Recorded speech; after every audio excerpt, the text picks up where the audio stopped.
안녕하십니까. 반도체 소식을 전한 구독달팽이 김석준 소장입니다. 삼성전자가 1분기 컨퍼런스 콜에서 장담을 했습니다. 12단 HBM3를 2분기 중에 콜 통과를 해서 3분기 중에는 공급할 것이다, 이렇게 얘기를 했는데 지금 12단 HBM3E가 인증 대기 중이고 4분기 중에서나 공급이 가능할 것이라는 보도가 나왔습니다. 삼성전자가 엔비디아의 HBM3 품질 테스트의 통과에 여러 번 좌절을 했습니다. 여러 번 실패를 했죠. 그래서 주요 고객사의 주문량 부족으로, 주요 고객사는 엔비디아죠. 그러니까 콜 통과를 못했으니까 주문량이 있을 수가 없죠. 지금은 뭐 HBM3 정도밖에는 없죠. 그래서 HBM 시장에 대응을 못했어요. 이 좋은 시장에 지금 올라타지를 못했거든요. 엔비디아와 같은 대형 AI 칩 제조업체로부터 더 많은 주문을 받아야 되는데 지금 주문은 대기를 하고 있는데 대기를 못하고 있는 거예요. 그래서 삼성은 HBM3 칩 공급을 위해서 엔비디아와 계약을 체결하기 위해서 필사적으로 노력을 하고 있습니다. 뭐 전영현 부회장을 비롯해서 수뇌부들이 엔비디아의 미국 본사를 몇 번이나 갔잖아요. 이번에도 또 갔다 왔거든요. 그래서 무슨 좋은 소식이 있을까 하고 기다렸지만은 서울경제에서 제가 잘 아는 우리 강여린 기자가 올려놓은 기사를 보면 단품으로는 이게 콜 통과가 된 것 같은데 이게 단품으로 끝나는 게 아니고 여러 가지를 패키징을 해야 되기 때문에 그 과정이 지금 어려운 것 같아요. 안타깝게도 삼성전자는 노력에도 불구하고 여러 차례 난관에 부딪히고 실패를 했죠. 그래서 보도가 정확하다면 삼성은 칩을 완전히 재설계했지만 엔비디아의 성능 평가를 통과하지 못했습니다. 이게 팩트입니다. 다른 것들은 다 변명입니다. 삼성이 이 어려운 시기에도 낙관적인 태도를 유지를 하면서 많은 보도들이 될 거다 얘기했는데 얼마 전부터 이 기류가 조금씩 바뀌어요. 6월이라 했던 얘기가 6, 7월이라 그랬다가 다시는 7, 8월이라 되더니만 오늘 보도가 난 거를 보면 4분기에나 돼야지 납품할 것이다, 이렇게 얘기를 합니다. X의 유명한 정보 제공자, 이걸 어떻게 읽어야지 하지. 요거는 삼성의 엔비디아의 HBM3 12단 인증이 25년 4분기로 연기되었다고 준. 그러니까 여기는 인증이란 말을 썼어요. 인증. 이게 납품이 아니고 인증이에요. 인증이 12월이 된다 그러면 그때부터 생산을 해가지고 납품을 한다면 26년에 납품이란 얘기죠. 추가 정보는 제공되지 않아서 최근 몇 주 동안 삼성에서 어떤 문제가 발생했는지는 불분명해요. 삼성은 지금 내부 얘기가 밖으로 알려지는 걸 굉장히 싫어하죠. 내부에서 어떤 일이 벌어지는지 저한테도 조금씩 듣는 얘기로는 내부적으로는 좀 괜찮아지고 있다, 수율도 좋아지고 있다, 내부에서는 뭐 콜 통과를 뭐 재촉하는 분위기도 이런 얘기도 듣지만은 결국은 엔비디아에 그렇게 공급 계약이 없다면은 아무것도 아닌 거예요. 결론적으로 이번 지연은 삼성전자에 큰 타격을 줄 겁니다. 왜냐면은 제가 분명히 기억하는 거는 이게 삼성전자가 HBM3 12단 8단을 언제 테스트를 들어갔냐면 작년이 아닙니다. 23년 9월 10월경입니다. 그때 한국경제신문에 분명히 났었거든요. 그때 콜 테스트 얘기가 나왔는데 지금 횟수로 3년째라니까요. 8단도 지금 아직 안 돼 있거든요. 그래서 삼성의 반도체 사업부는 이미 수익 창출에 어려움을 겪고 있어요. 제가 어제 방송했던 것처럼 지금 하반기에 디램 생산을 감산에 들어간다니까요. 궁여지책인 거예요. 그래서 엔비디아와의 삼성 HBM3 칩 승인 지연은 SK 하이닉스나 마이크론한테 큰 수혜를 주고 있어요. 걔네들은 삼성을 경쟁자로 안 보는 거죠. SK 하이닉스는 70% 이상 점유율, 벌써 1분기에 HBM에서 70%를 근접을 했고요. 2분기 이제 실적이 7월에 나오겠죠. 그럼 아마 70%를 넘을 거예요. 마이크론도 지금 12단 HBM을 지금 양산을 지금 들어갔어요. 그러고 굉장히 성능이 좋다는 얘기를 들었습니다. 그래서 SK 하이닉스하고 삼성의 시장 점유율 격차는 점점 더 벌어질 거고요. 주요 고객을 확보해야지만 이 점유율을 좁힐 수 있는데 지금으로 봐서는 좀 어렵다는 거예요. 그래서 향후 몇 달 안에 삼성을 따라잡을 수 있다는 점에서 아니죠. 몇 달 안에 따라잡을 수가 없습니다. 그래서 HBM4에서 역전을 뭐 한다고 이렇게 공공연히 얘기를 했지만 HBM4도 지금 SK 하이닉스가 저만큼 달아났습니다. 그래서 앞에 했던 것처럼 삼성전자 HBM3 12단 엔비디아 인증 지원을 해서 공급은 4분기 이후에나 가능할 겁니다. 지금 이런 여러 가지 일 때문에 우리 삼성 평택 캠퍼스도 지금 증설공사라든가 마감공사가 지금 슬로우다운 아니면 셧다운 돼버렸거든요. 그래서 이 보도는 어디에서 나왔냐면 UBS 보고에서 나왔습니다. 그래서 삼성은 HBM3 12단 제품의 엔비디아 인증은 아직 대기 중이랍니다. 대기 중. 그리고 25년 4분기부터 공급이 가능할 것이다. 그러니까 X에도 올라와 있는 얘기하고 UBS 보고서에 나온 것도 보면 똑같은 얘기예요. 그래서 25년 6월에 이제 콜 테스트 통과의 이제 예상이었으나 지원 이제 되고 있는데 지연 원인으로는 패키징 문제 가능성을 제기. 이 얘기가 맞을 거예요.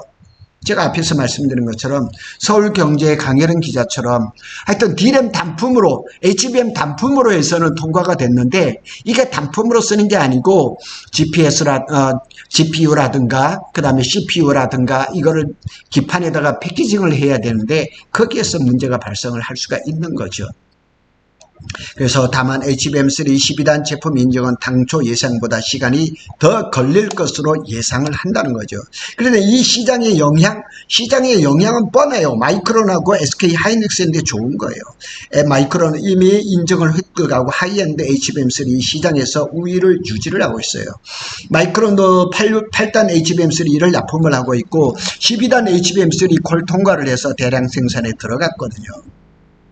그래서 HBM3 8단 제품은 삼성전자가 6, 7월에 인증 통과할 가능성도 있다 이런 기사도 있어요. 그런데 이 8단이라는 제품은 이미 시장에서 서서히 저물어가는 시장이란 말이에요.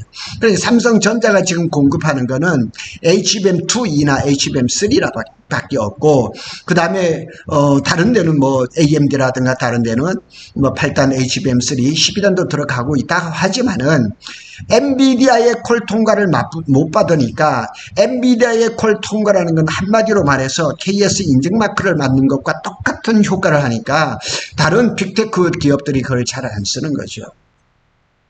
엔비디아의 AI 칩 블랙웰 울트라는 2분기부터 생산해서 3분기부터 본격적으로 이제 공급이 될 건데 GB300이죠. 여기는 12단이 들어가는 거죠.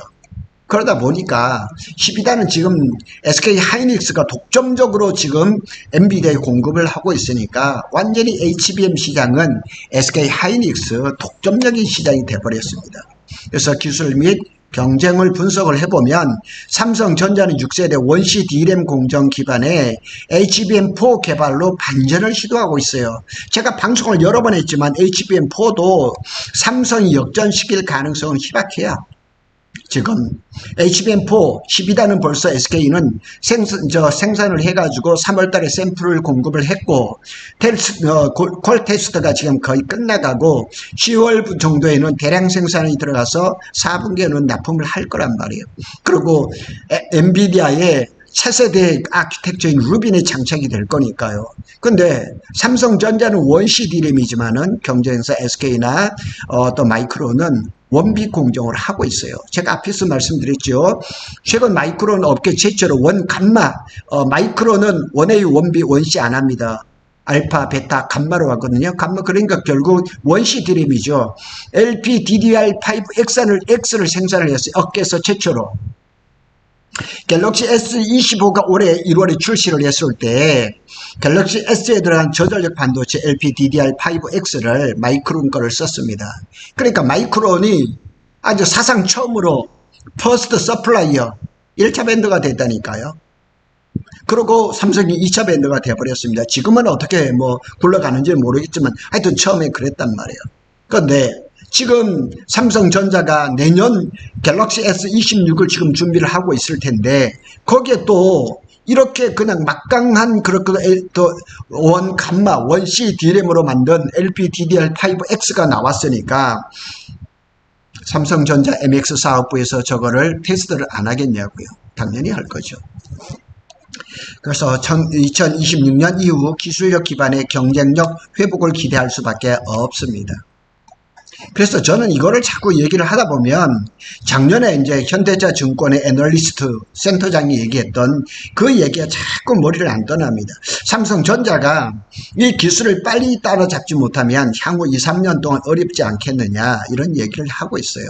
UBS에서는 HBM 수요 전망을 하향으로 했어요. 그래서 AI용 ASIC 양산지, ASIC이 이제 그 주문형 반도체잖아요. 구글의 이제 TPU, 요런 거라든가, 아마존의 트레니움이라든가, 요런 것들이 요 비트 수요를 전망을 하향했어요. 그래서 25년에는 189억 기가비트에서 163억 기가비트로 11.6%를 하향 예상했어요.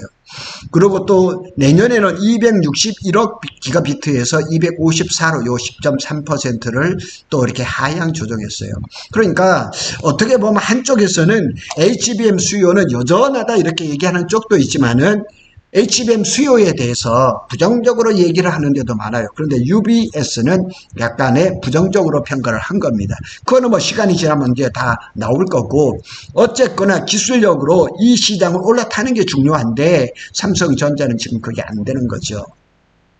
자, 종합적으로 정리해보죠. 삼성전자는 HBM3 12단 공급에서 엔비디아 인증 지연이라는 큰 고비를 맞이했습니다. HBM4로 기술 우위를 통해서 26년의 시장 재진입을 노리고 있는데 불행하게도 삼성전자 내부에서조차도 벌써 6세대 HBM4는 틀렸다. 그러니까 7세대 가서 HBM4E에서 승부를 걸어야 되지 않느냐 이런 얘기가 벌써 신문의 기사화되고 많이 나오고 있습니다. 그래서 단기적으로는 마이크론과 SK 하이닉스의 시장 우위가 지속될 것이다. 이게 단기적으로 끝나면은 우리가 바라는 바이겠지만은 저는 제가 보기에는 중장기적으로 될 가능성이 높습니다. 한번 떨어졌던 기술력을 그냥 지금 앞서가고 독주하고 있는 SK를 그냥 역전시킨다는 말은 참으로 지금 어렵고 따라가야죠. 그런데 마이크론조차도 지금 못 따라가고 있는 이 상황에서 과연 삼성전자가 HBM3 12단을 언제쯤 이거를 콜 통과를 하고 HBM4는 정말 그 삼성에서 말하는 것처럼 하반기에 생산할 수 있을까 기대는 하고 있습니다. 그러나 들려주는 소식은 그렇게 기대롭지 못하다는 사실, 그게 우리를 암울하게 만듭니다. 좌절하지 않습니다. 기대는 하고 있습니다. 그래서 삼성전자가 잘 해주기를 오늘도 기대를 하고 있습니다. 구독 달팽이는 삼성전자와 SK 하이닉스의 반도체 소식을 빠르게 전해드리고 있습니다. 감사합니다.